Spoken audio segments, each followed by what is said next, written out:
आप देख रहे हैं लव विद एस्ट्रोलॉजी।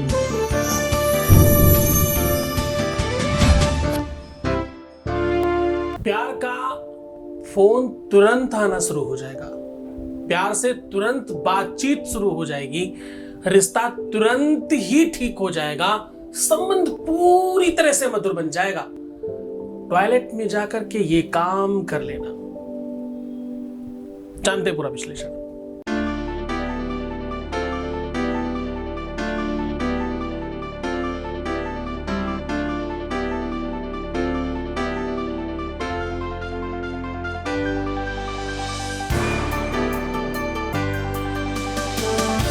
आप देख रहे हैं love with astrology.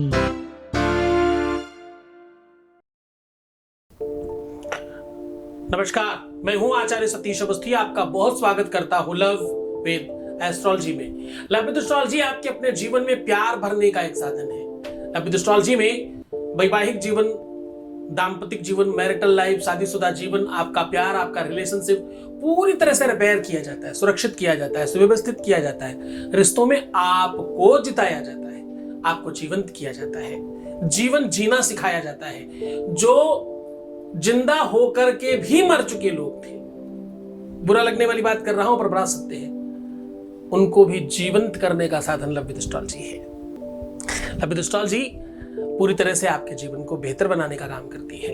Love with astrology में पिछले 20 सालों में लगातार निरंतर बार अभी तक 20 लाख से ज्यादा, क्लोज टू 21 लाख लोग धन्यवाद कर चुके हैं। यहां का सक्सेस रेट 95% प्लस है। यह सब कुछ इसलिए हो रहा है क्योंकि तुम्हारा प्यार, तुम्हारी श्रद्धा, तुम्हारा विश्वास मिलता है। और यहां पर जो उपाय बताए जाते हैं वो गीता, वेद, पुराण, शास्त्र, उपनिषद, बड़े बड़े ग्रंथ, उनका निचोड़ निकाल करके, पढ़ के, समझ के फिर आपको बताया जाता है। कोई भी बनावटी बात नहीं होती। हर चीज के पीछे कोई बहुत बड़ा तथ्य है, हर चीज के पीछे कोई बहुत गंभीर चिंतन है। जबकि यहां पर सिर्फ शादी के पहले, शादी के बाद के संबंधों को महत्वपूर्ण तरीके से देखा जाता है। शादी होने में दिक्कत हो रही हो या शादी चलने में दिक्कत हो रही हो, रिलेशन आपका अच्छा नहीं हो या रिलेशन खराब हो गया हो या पूरी तरह से खत्म हो गया हो, उस पे ही काम होता है। हर एक रिश्तों को देखा जरूर जाता है हमारे यहाँ, लेकिन प्राथमिकता से इसी विषय पे काम होता है। उसके बावजूद केवल और केवल YouTube पर भी क्लोज टू 7 लाख लोग होने वाले हैं। सब्सक्राइबर आप चेक कर सकते हैं। हमारे किसी भी वीडियो में आपने कभी सुना नहीं होगा कि सब्सक्राइब कीजिए। हाँ, लाइक और डिसलाइक में हमने डिसलाइक कम जरूर कराए हैं, पर लाइक करने के लिए कहा नहीं कभी। तुम्हें ठीक लगता है तो तुम्हें लाइक करना पड़ेगा ना। तुम्हें कोई चीज अच्छी लगती है तो तुम्हें लाइक करना चाहिए, तुम्हारा दायित्व है। तुम दुनिया भर की चीजें लाइक करते हो। हमारे वीडियो में देखो, बहुत ध्यान समझना आपको, हमारे वीडियो में जो भी लाइक का बटन दबा नहीं रहा है, इसका मतलब सब चीज पसंद नहीं आई। और तुम अपने गुरुजी की चीजों को पसंद नहीं करते तो तुम्हारा काम तो कैसे ही होगा। तो इतना तो कम से कम तुम कर सकते हो ना, इसमें क्या ही मुश्किल काम है। इसके लिए भी अगर तुम्हें कहना पड़े, तुम्हें बताना पड़े, तुम्हें बोलना पड़े, तो फिर तो बहुत बड़ा आश्चर्य होगा। तो आज मैं कह रहा हूं कि आपको कुछ खास नहीं करना, टॉयलेट में जाकर के ये काम करना है। इससे तुम्हारा रिश्ता पूरी तरह से बच सकता है, तुम्हारा घरौंदा उजड़ने से सुरक्षित हो सकता है, उजड़ने से बच सकता है। तुम्हारा परिवार, तुम्हारा घर, तुम्हारा संसार और तुम्हारी गृहस्थी बच सकती है। तुम्हारा प्यार बच सकता है, तुम्हारा रिश्ता बच सकता है, तुम्हारा संबंध बच सकता है, और जो भी गड़बड़ चीजें हैं वो ठीक हो सकती हैं। है तो ये तंत्र का प्रयोग, लेकिन बहुत कारगर है, और इससे जितनी भी साइड इफेक्ट की चीजें उसे निकाल दिया गया है। पूरी तरह से रिसर्च करके, उससे करा के, उसका साइड इफेक्ट देख करके, समझ के फिर आपको साझा कर रहा हूं। आज मैं जो बता रहा हूं ये अपने आप में प्रबल तंत्र है। ये तंत्र अपने आप में जैसे बुद्धियां जो है वो 36 प्रकार की होती है। कितने? 36 टाइप की। वैसे ही छतीसा नाम का एक तंत्र है जिसको कम लोग जानते हैं। संप्रदायों के आधार पर, जाति परंपरागत आधार पर बहुत सारे तंत्रों का निर्माण किया गया पहले। जैसे धोबीघटा तंत्र, जो धोबी जहां कपड़े धोता है उस जगह पे किया हुआ प्रयोग, मरघट तंत्र, जहां पर मृत होने के बाद अंत्येष्टि होती है, वहां पर किया हुआ तंत्र। छतीशा तंत्र कहते हैं जो नाव से रिलेटेड, जो बार्बर लोग हैं, जो बाल बनाते हैं, नाव का काम करते हैं, बाल कटिंग करते हैं, सैलून का काम करते हैं, वहां पर जो तंत्र किया जाए या उससे संबंधित कोई तंत्र किया जाए, उसको छतीशा तंत्र कहा जाता था। अघोर तंत्र, जो अघोरियों के द्वारा किया जाता है। ऐसे कितने ही प्रकार के तंत्र के प्रयोग हैं, जिसमें भग तंत्र है, योगिनी तंत्र है, बहुत प्रकार के तंत्र हैं। तंत्र के इतने रूप और प्रारूप बनाए गए, पर तंत्र का दुर्भाग्य ये है कि इस पर रिसर्च नहीं किया गया।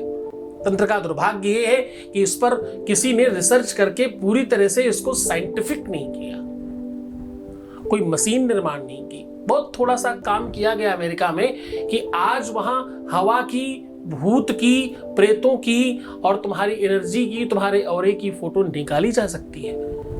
परंपरा हमारी है, पर रिसर्च उन्होंने किया।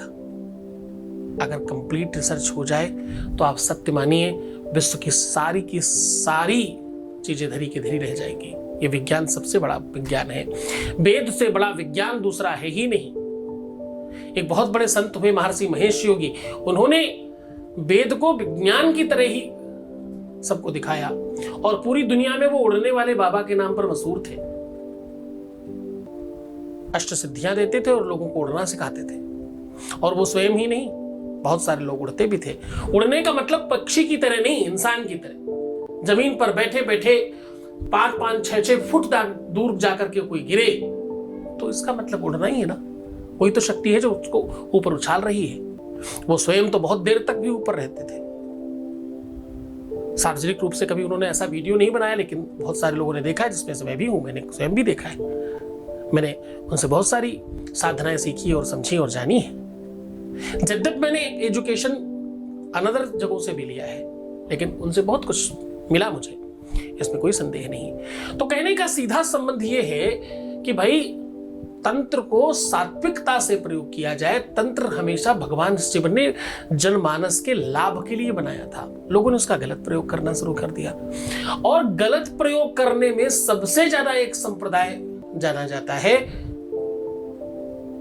प्रमुख संप्रदायों में मुस्लिम तांत्रिक जो होते हैं, मुस्लिम बुरे नहीं है, वो जो मुस्लिमों में तांत्रिकों का काम करते हैं, सिर्फ उनकी बात कर रहा हूं। और उसमें भी सारे ही नहीं, 90% गलत है, 10% सही भी है। उसमें 90% गलत है। लेकिन और हिंदुओं में जो अज्ञानी लोग हैं, जो अशिक्षित हैं, जो साक्षर नहीं है, जो अपने ऊपर देवी देवता बुलाने की बातें करते हैं, वो सब तंत्र को खराब कर रहे हैं, तंत्र का नाम बदनाम कर रहे हैं और बुरी तरीके से उसका उपयोग कर रहे हैं, बुरी चीजों में खराब करने के लिए। किसी का रिश्ता तोड़ना जितना आसान है, जोड़ना उतना मुश्किल है। इसलिए मुश्किल का काम नहीं करते, आसान वाला काम करते हैं लोग। तोड़ना सीखते हैं। तोड़ना बहुत आसान काम है, जोड़ना बहुत मुश्किल काम है। मुश्किल काम नहीं सीखते। तो आज मैं तुम्हें जोड़ना सिखा रहा हूं, और वो भी इतना आसानी से जितना तोड़ना भी आसान नहीं था। इससे पहले हमने जो शिक्षा ली, उस शिक्षा को पूरी तरह से साइंटिफिक करके, नया करके तुम्हें देता हूं हर दिन। तुम्हें मैं वो पढ़ाता सिखाता हूं जिससे तुम अपने जीवन में एटलीस्ट, तुम दूसरों के लिए तांत्रिक नहीं हो सकते, ये सत्य है। तुम दूसरों के लिए काम नहीं कर सकते, ये भी सत्य है। लेकिन तुम्हें कोई बेवकूफ नहीं बना सकता, ये भी सत्य है। तुमने इतना सीख लिया है, जान लिया है, समझ लिया है कि तुम्हें कोई मूर्ख नहीं बना सकता, ये भी सत्य है। जिस प्रकार एक कहावत है ना, सोना जाने कसे और आदमी जाने बसे, यानी जब आदमी किसी व्यक्ति विशेष के साथ आप रहते हो तो पता चलता है। प्यार और जंग दोनों को समय चाहिए, दुश्मनी और प्यार को दोनों को समय चाहिए, तब उसका रंग आता है। जैसे पान को जितना ज्यादा देर आप मुख में रखें तो उसका रंग बढ़ता है, वैसे ही दोस्ती और दुश्मनी को भी जितना ज्यादा समय दे उतना उसका रंग दिखाई पड़ता है। तब पता चलता है कौन कितना बड़ा दुश्मन है और कौन कितना बड़ा मित्र है, तभी पता चलता है। तांबूलम मनसा मया विरचितम, भक्ति प्रभो स्वीकुरु छत्रं चामरयोर्युगं व्यजनकं चा आदर्शकं निर्मलम्। निर्मल जन तन सो मोहि पावा मोहि कपट छल छिद्र भावा। भगवान कहते हैं कि भाई प्रेम उसको मिल सकता है जिसका मन निर्मल है। निर्मल मन जन, निर्मल मन जन सो मोहि पावा, वही मुझे प्राप्त कर सकता है। मुझे मतलब प्यार को। प्यार पाना है तुम्हारे अंदर निर्मलता, सज्जनता और सहजता चाहिए, क्रूरता नहीं चाहिए।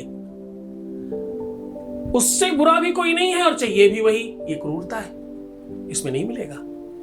वो खराब भी बहुत है, उसकी 1000 बुराइयां भी कर रहे हैं, चाहिए भी वही, ये क्रूरता है, इसमें नहीं मिलेगा। उसकी बुराइयों में भी तुम्हें अच्छाइयां दिख रही हैं, ये प्रेम है।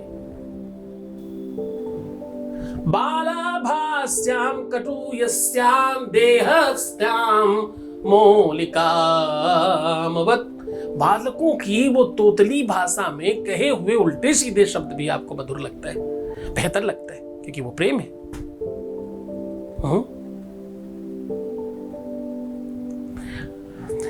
प्यार को जितना सहजता से समझोगे, और पता है तंत्र मुझे लगता है कि रिश्तों के लिए हमेशा बनाया गया। रिश्तों की बात जब भी आएगी तो भगवान शिव को याद किया जाएगा।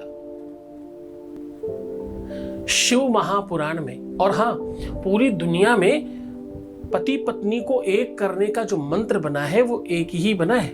उसमें प्रार्थना माता पार्वती से की जा रही है कि जिस प्रकार तुम्हारे पति तुमको जन्म जन्मांतर के लिए हमेशा के लिए मिलते हैं, वैसे ही मुझे चाहिए। जैसे तुम उनकी प्रिया हो वैसे ही मुझे बनाओ, ऐसी प्रार्थना है। ऐसी कोई प्रार्थना नहीं है जहां पर कोई दूसरी देवी से या दूसरी किसी माता से कह रहा हो कि मुझे मेरा पति या मेरी पत्नी वैसी बना दो, ऐसा कोई नहीं है।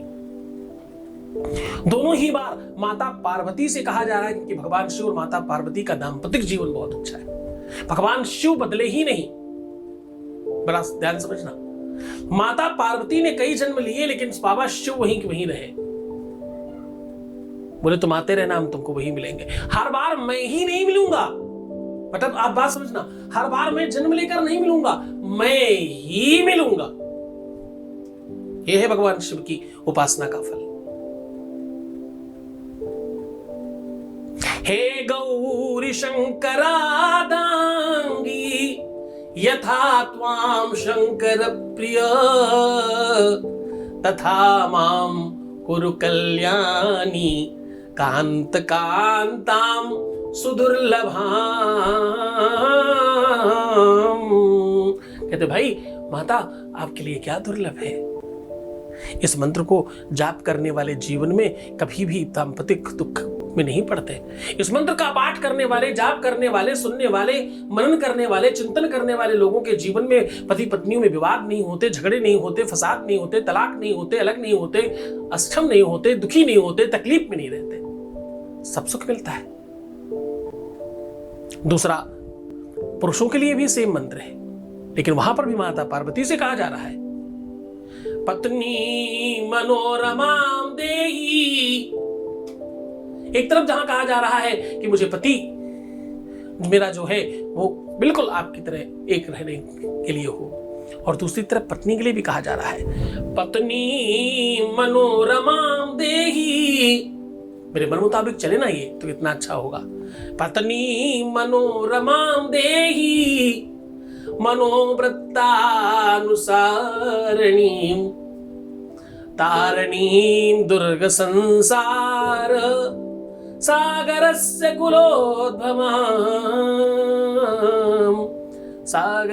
कुलोद्भवां। वैतरणी पार कराने वाली पत्नी हो, जीवन में हर कदम पर कदम से कदम मिलाकर चलने वाली पत्नी ऐसा बने, ऐसी प्रार्थना है। और दोनों की दोनों प्रार्थनाएं माता पार्वती से की जा रही हैं क्योंकि बाबा शिव की पत्नी है ये। इनको बड़भागी माना गया है। शिव जैसा पति मिला तुम बहुत बड़भागी हो माता पार्वती, ऐसा कहते हैं लोग। माता पार्वती ने भी कहा था बरहु शंभु नत रहूं कुमारी। शंभु के अलावा दूसरा कोई वर नहीं चाहिए, चाहे मुझे कुमारा ही रहना पड़े। कंडीशन, सिचुएशन कोई भी हो, तंत्र आपकी हठ को रिप्रेजेंट करता है, ये कहने की कोशिश कर रहा हूं। क्या कह रहा हूं? मैं कह रहा हूं तंत्र आपकी हठ को रिप्रेजेंट करता है, आपको स्थिर रखने की बात करता है। यही ही चाहिए और कुछ नहीं चाहिए। इससे बहुत अच्छा कुछ मिले तो नहीं चाहिए, इससे बहुत बढ़िया मिले तो नहीं चाहिए। दुनिया में सर्वश्रेष्ठ कोई कुछ हो सकता होगा, पर है तो यही। हो सकता होगा कोई, पर है यही, कोई और नहीं चाहिए। श्रेष्ठता कहीं अगर है तो इसमें ही व्याप्त हो जाए। प्रेम तो इसी का नाम है। तुलसी बाबा से किसी ने कहा कि तुम भाई बहुत प्रेम करते हो भगवान राम को, कृष्ण को प्रणाम करो ना। बोले देखो मूर्ति राम जैसी ही लग रही है, मैं प्रणाम कर सकता हूं, पर इनको बोलो बांसुरी रखो और धनुष उठाओ, बिल्कुल राम बन जाओ, तभी मैं प्रणाम करूंगा। कोई होगा श्रेष्ठ, लेकिन मेरी श्रेष्ठता तभी मुझे दिखाई पड़ती है जब मेरा व्यक्ति सामने हो, उसके अलावा कोई और अच्छा ही नहीं लगता। तुलसी मस्तक तब नवे जब धनुष बाण लो हाथ। और कहते हैं वृंदावन में एक ऐसा मंदिर है जिसमें भगवान कृष्ण ने धनुष बाण लिया हुआ है। तुलसी जी के लिए मूर्ति ने धनुष बाण उठा लिया। यह है प्रेम की ताकत, यह है प्रेम का बल। जो चाहिए वही ही चाहिए। अगर दुनिया में कहीं श्रेष्ठता है तो वो श्रेष्ठता इसमें क्यों ना आ जाए, इसमें क्यों ना व्याप्त हो जाए। कोई अच्छा है होने दो, उसकी अच्छाई से अपने को कोई फर्क नहीं पड़ता। मेरे पास जो है ये सबसे अच्छा है, ये मान्यता होनी चाहिए। तब आप डगमगाओगे नहीं, आपका कार्मिक अकाउंट कभी खराब होगा नहीं, और आप हमेशा सही मार्ग पर चल पाओगे। गड़बड़ तब होता है जब आप अपने को खराब और बाहर को किसी और को अच्छा, बस वहीं पर आपका मन भ्रमित हो जाता है। इसीलिए तो तुलसी बाबा ने लिखा है, जो प्रतिपाल है वही नरेशु, बसबु जहां सोई उत्तम देशु। जहां रह रहे वो सुंदर देश है, जो हमें पाल रहा है वही मेरा नरेश है। जो मुझे भोजन दे रहा है, जो मुझे पालन कर रहा है, जो मुझे नौकरी दे रहा है, जो मुझे सैलरी दे रहा है, जो मुझे पाल रहा है, जो मुझे खिला रहा है, जो मुझे मेरा पालन कर रहा है, उसके अलावा कोई दूसरा नरेश कौन होता? नरेश मतलब राजा होगा, कोई राजा। मुझे तो मेरा राजा यही दिखता है, कोई और राजा उससे मुझे क्या ही मिल रहा है। कोई देश बहुत अच्छा है, पर मुझे किस देश ने पाला, मुझे किस देश ने बनाया, मुझे इसी देश ने सब कुछ बनाया, मैं इसी देश का हूं और इसी देश में रहना चाहता हूं। इससे अच्छा कोई नहीं। ये मान्यता चाहिए। ये मान्यता जैसे ही तुम्हारे प्रेम में आएगी, तुम्हारा प्रेम उत्कृष्ट हो जाएगा और तुम्हें मिलेगा। आज मैं कह रहा हूं कि भाई बाथरूम में ये काम करो ना। बाथरूम में ये काम करने से तुम्हारा प्यार मजबूर हो जाएगा, करना ही पड़ेगा। मैं कह रहा हूं प्यार का फोन तुरंत आना शुरू हो जाएगा। रिश्तों को सुधारने में अब अविलंब सब चीजें प्रारंभ हो जाएंगी। पूरी की पूरी शक्तियां, पूरा का पूरा एनर्जी तत्व पूरा लग जाएगा तुम्हारा रिलेशन ठीक करने में। इस ताकत को समझो तुम थोड़ा। तुम्हारी जननेंद्रिय जो है उसका बहुत बड़ा रोल है। पूरा विश्लेषण बता रहा हूं, उपाय की ओर सीधा लेकर के चल रहा हूं। बहुत सारी बातें हो गई, सीधा उपाय बताता हूं तुम्हें, पर भाई उसके पहले एक अनुभव तो ले लेते हैं। Voice message please. गुरुजी, मैं आपको थैंक यू बोलना चाहती हूँ। Thank you thank you thank you Guruji. Guruji, मुझे आपके भी दर्शन करने का है। Thank you Guruji so much. बहुत बहुत धन्यवाद, बहुत साधुवाद, बहुत बहुत आशीर्वाद। परमात्मा शिव तुम्हें प्रसन्न करे, आनंदित करे, सुव्यवस्थित करे और तुम्हें बहुत बेहतर बनाए। टॉयलेट में जाकर के ये काम करो, तुम्हारे प्यार को फोन करना ही पड़ेगा। टॉयलेट में जाकर के ये काम करो, तुम्हारे पति को तुम्हारे अनुकूल होना ही पड़ेगा। टॉयलेट में जाकर ये काम करो, तुम्हारी पत्नी, तुम्हारा रिलेशनशिप, तुम्हारी लवर, तुम्हारी गर्लफ्रेंड, जिसको भी तुम जैसे समझते हो, जिस भी रिश्ते में तुम हो, उसे तुम्हारी तरफ आना ही पड़ेगा। अब करना क्या है वो तरह ध्यान से समझने की कोशिश करिएगा। बहुत महत्वपूर्ण उपाय है। अब ये उपाय जिस समय से तुम शुरू करोगे उस समय से लेकर के वापस आकर के 24 घंटे तक कंटिन्यू वो काम करना पड़ेगा। कंटिन्यू मतलब जितनी बार भी आप टॉयलेट जाएंगे, जितनी बार भी आप लघुशंका जाएंगे, जितनी बार भी आप पेशाब के लिए जाएंगे, उतनी बार आपको ये काम करना ही होगा। अब करना क्या है उसे थोड़ा ध्यान से समझिए। थोड़ा सा एक्चुअली स्पेशल है, पर तुम अगर उसे समझ पाओ तो। जो पुरुष हैं वो अपने बाएं हाथ का प्रयोग करेंगे, जो स्त्रियां हैं वो अपने दाहिने हाथ का प्रयोग करेंगी। आपको करना क्या है कि अपनी रिंग फिंगर के ऊपर थोड़ा सा टॉयलेट गिरने दीजिएगा। उसके बाद आप धुल सकते हो, कुछ ऐसा मुश्किल नहीं है, पर थोड़ा सा अंतिम चरण में कुछ बूंद वहां गिरने दीजिएगा। ये महत्वपूर्ण है, इसमें एकदम भी मखौल नहीं समझें। इस बात को जितना गंभीरता से समझेंगे, क्योंकि ये तंत्र है, तंत्र को बहुत गंभीरता से समझने की आवश्यकता भी है और उतनी ही गंभीरता से करने की नीड है। आप उसके बाद हस्त प्रक्षालन कर सकते हैं, हाथ धो सकते हैं, पर ये हर बार करना है 24 के 24 घंटे। सपोज प्रातः आप शुरू करते हैं स्नान करने के बाद से, दूसरे दिन सेम टाइम पर आप स्नान करते समय तक आपको करना, तक मतलब जितनी बार भी आप उस चीज के लिए जाएंगे, हर बार आपको ये क्रम दोहराना है। अब दोहराने के साथ साथ जब आप इस उंगली पर गिराएंगे तो क्या बोलना है वो थोड़ा ध्यान से समझिएगा। इसको बोलते समय आपको कलवा ढींग बोलना है, कलवा ढींग, ओम कलवा ढींग। बस ये बोल करके आपको छोड़ देना है, उसके बाद प्रक्षालन कर देना है। इस उंगली का सीधा कनेक्शन तुम्हारे दिल से, तुम्हारे हृदय से है। इसका तार भी जो हार्ट सर्जन है उनको पता होगा, इसकी नस पूरी सीधा दिल के पास जाती है। इसी वजह से एंगेजमेंट में इसी उंगली में अंगूठी पहनाई जाती है। इसका सीधा कनेक्शन है, आप करके देखिए। बुराइयां सब मिट जाएंगी, खराबियां पूरी तरह से चली जाएंगी, अंधेरा छटेगा, प्रकाश उगेगा, दुख कम होगा, सुख बढ़ेगा। करके देखिए, बुराई 100% बढ़ेगी। किस दिशा में? बाहर जाने की दिशा में। अच्छाई 100% तुम्हारे पक्ष में खड़ी होगी।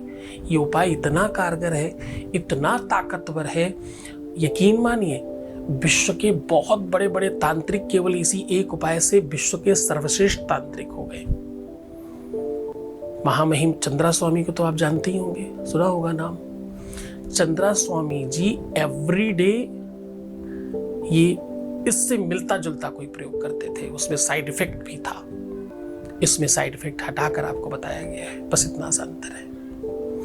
उन्होंने अपने जीवन में अपने लिए इस प्रयोग के अलावा और कुछ किया ही नहीं, क्योंकि मैं बहुत नजदीक से जानता हूं इसलिए आपको बता पा रहा हूं। खैर, ये बात बहुत छोटी है, बड़ी बात है कि तुम जीतोगे इस बार, बाकी सब हारेंगे। खुश हो जाओ, मुस्कुराओ, सुंदर बनो, खूब अच्छे से रहने की कोशिश करना, हर आधे घंटे में प्रणाम करके पानी पीना और खूब सुंदर बनना, प्रीवियस लाइफ बताना, पैसों का आदान प्रदान करना और रोना बिलखना, परेशान होना, उल्टा सीधा सोचना, नेगेटिव थिंकिंग रखना बंद कर दो। ऐसा अगर तुम करोगे तो तुम जीत जाओगे, और मेरी बात नहीं समझोगे तो तुम हार सकते हो। तुम्हें अंडर 5 में रहना है या 95 प्लस में रहना है, ये तुम्हें डिसाइड करना है।